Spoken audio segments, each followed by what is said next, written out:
I've been doing these live streams. Honestly, this is one of my favorite things to do. So I would love to do more. But the way that my schedule is lately, I'm just always moving. I'm always moving. I'm still backed up. I still got my traders recap. I don't even know if I'm going to recap the actual final for the challenge.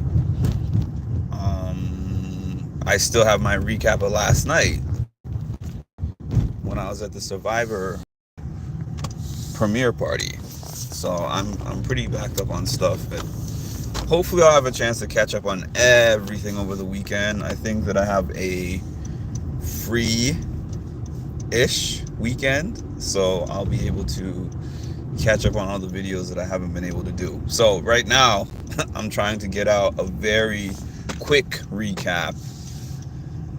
Not even a recap, but like a reaction to the challenge reunion episode that I just saw this morning. Hi, Retro. So, for those who are not in tune to all the challenge tea, the things that have been happening on Twitter, I would say I myself am in tune with like 25% of that, which is 25% more than I usually look at. I don't usually look at any off-season stuff, but the beefs have been pretty interesting, and the majority of it has been the stuff between Nurys and Olivia.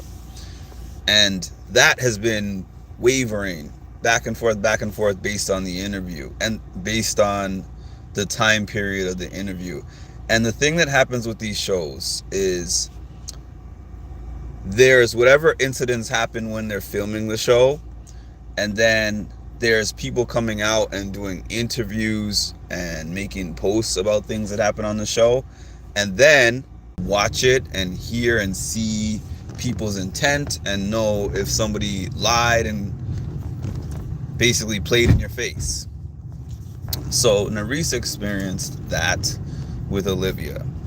I think that even if Nurys was mad about Olivia not saving her, I think that if she had been authentic about that, about her reasoning, and said, I was doing this for the game, instead of trying to say,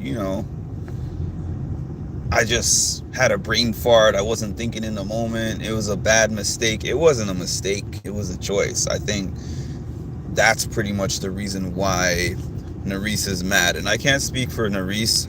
Hi, Stitch.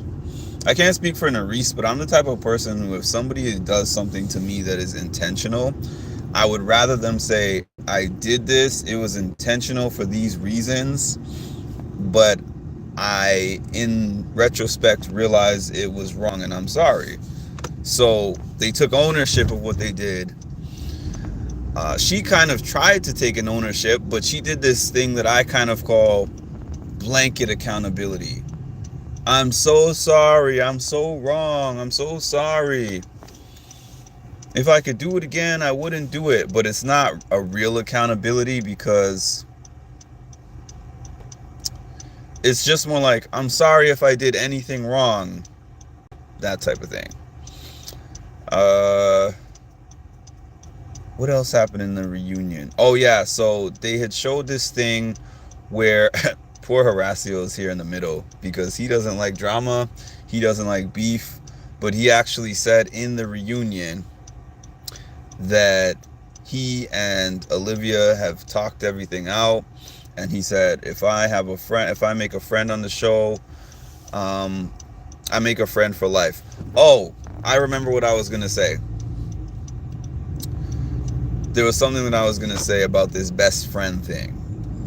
So Olivia, on one of her podcasts, which Nurys kind of called the straw that broke the camel's back, Olivia said the show tried to paint her and Nurys as best friends, and they were never that close. And then she said her and Horacio didn't even know each other.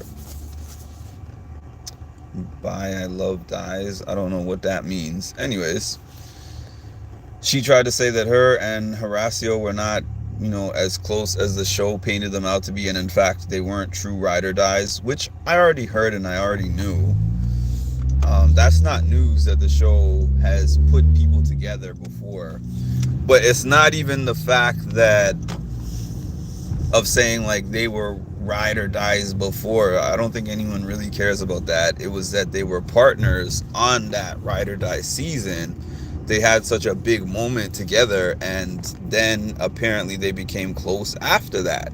To me, I used to look at it when people are like, oh, this is my best friend on a TV show, and they just met that season. I used to be like, wow, you must not have a lot of friends to just meet somebody and all of a sudden have a best friend.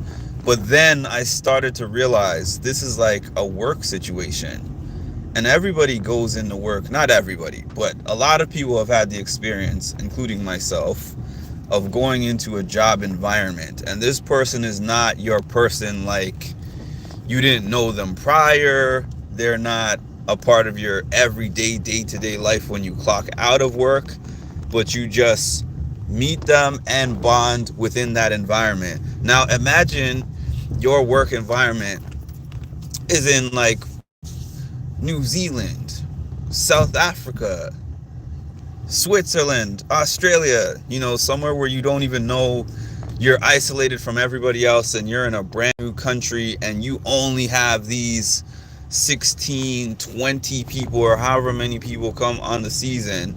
That's all you have. You don't have your family from back home.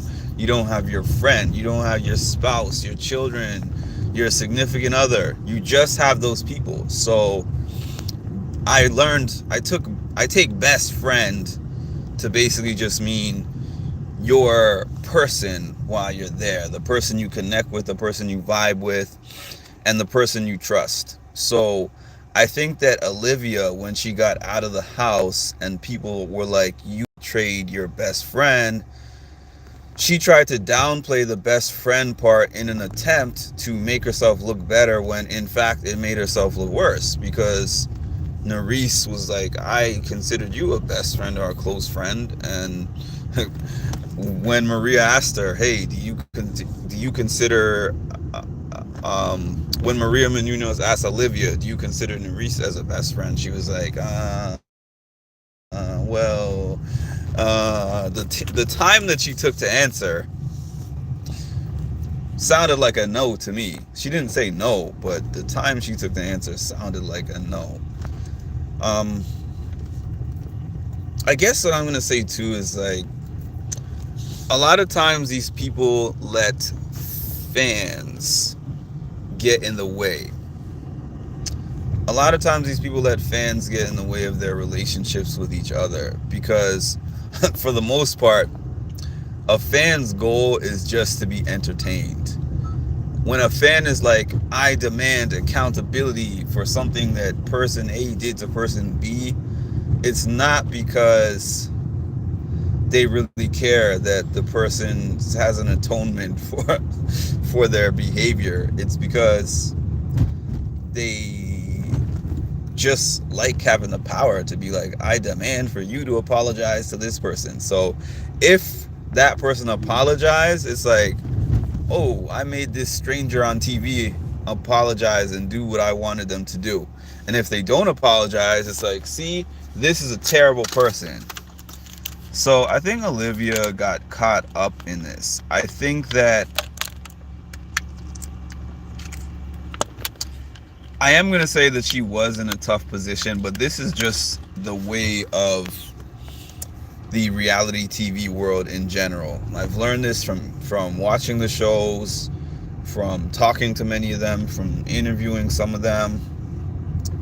What happens is you get off the show, and then if you did something that looks bad or shady, or it is shady, I'm not saying it wasn't shady, but if it looks shady or whatever, you get out, and then the fans start tagging you and stuff, and then you're doing your promo tour, because now these people are also social media influencers. They make money off of going on the show. Not just the money they get while they're on the show, but they make money from the exposure that they get from the show and the brand deals and all that stuff.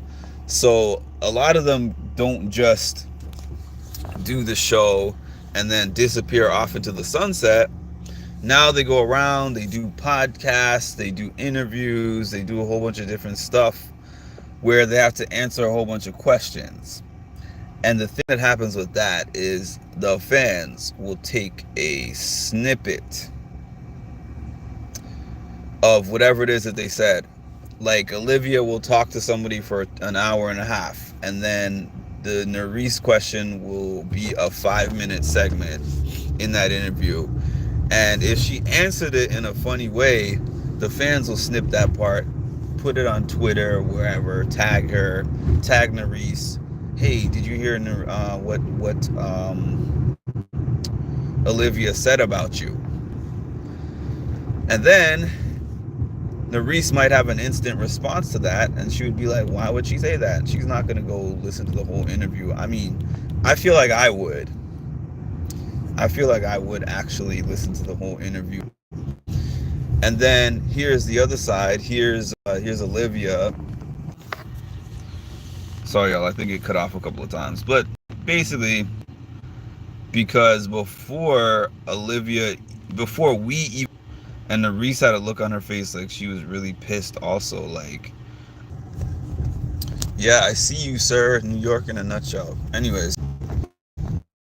But clearly there was other stuff going on. But anyways,